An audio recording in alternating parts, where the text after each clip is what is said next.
wataki kucheza ndo wao. Nyinyi hamuogopi ndo wao. Hatuchezi ndo wao. Leo wakisema refari watu waseme ndo kazi yao. Sisi watu wa football wanaendelea kucheza mpira wao waseme. Sasa hali nyang'anya ngoli. Bwana Kisugu mambo vipi ndugu wangu? Mambo mazuri, namshukuru Mwenyezi Mungu. Kupata pointi dhidi ya Singida. Imani ilikuwa mechi ngumu. Vijana wetu wamepambana, ratiba imebana. Unajua kama wachezaji binadamu. Lakini kimsingi wanajitoa. Wao wanafaraja sana.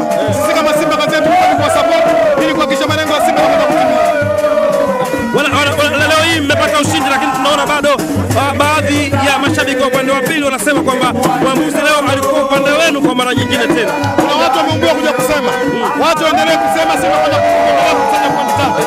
Kusema ndio msemo wao. Wao ndio walianza kusatia. Mtani kwa Mkapa leo wataki kucheza ndio wao. Nyinyi hamuogopi ndio wao. Hatuchezi ndio wao. Leo wakisema refari watu waseme ndio kazi yao. Sisi watu wa football wanaendelea kucheza mpira wao waseme.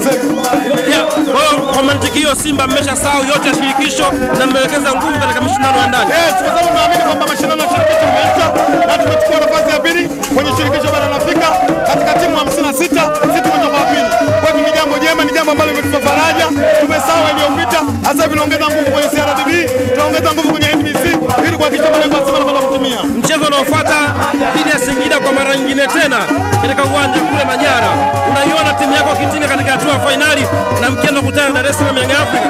Yes. Na tunaomba hivyo. Na wachezaji dhamira yao ndio hivyo. Na nia yao ndio hivyo. Na ndio maana wanapambana ili kuhakikisha kwamba malengo ya Simba yanakwenda kutimia. Malengo ya Simba ni kuchukua ubingwa wa CRDB, malengo ya Simba kuchukua ubingwa wa NBC. Mimi naamini mechi itakuwa ngumu sana. Kwa sababu tayari Singida ameshapoteza na tuna siku tatu mbele tunakwenda kukutana naye. Mimi tunakwenda kupambana ili kuhakikisha malengo ya Simba yanakwenda kutimia. Unakubali kwamba Singida wana timu nzuri? Yes, wana timu nzuri. Wanakuwa na ushindani nzuri. Lakini Simba ni wazuri zaidi kuliko wao Singida. Sisi ni wazuri zaidi. Kwa nini watu wengi wanasema kwamba Singida ni tawi la Yanga? Kwa sababu mchezaji wa Singida United ndio mmoja wa wajumbe wa baraza la dhamini wa Dar es Salaam Young Africans. Ili hakuna siri, kila mmoja anajua. Na ndio maana yeye alishawahi kusema hatuchezi. Ndio. Na ndio maana tunasema hivyo. Bwana Simba waungwana sana. Wamenipiga na manoti hapa. Kwa vizuri Simba.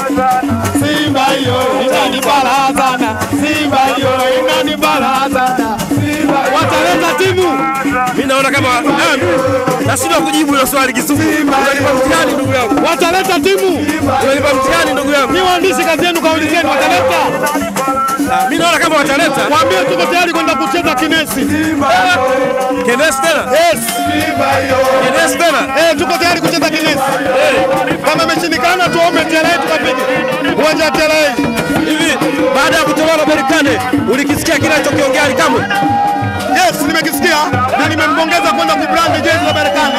Alifanya jambo jema, alifanya jambo ili kuhakikisha mambo yanakwenda vizuri, kwa sababu mimi nafikiri yeye ni msemaji wa Dar es Salaam Young Africans. Ameona jezi za Yanga zina thamani, ameamua kwenda kubrand jezi la Berkane, ni jambo jema. Tunampongeza. Ule ni utoto au maridadi? Tunampongeza. Ameona jezi la Berkane ni ubora. Tunampongeza. Na kuna kauli alisema kwamba msimu ujao watakuwa na Faisal na Jibril Sila.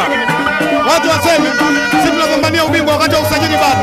Tutakuja kuzungumza baada ligi kuisha. Ndio yana kuna watu wanazurura mitaani. Ligi kisha tunakwenda kuzungumza. Wacha tupambanie ubingwa kwanza. Bwana tumeona Kisugu anaserebuka hapa. Kisugu anakwenda kuserebuka hapa sasa. Ni muda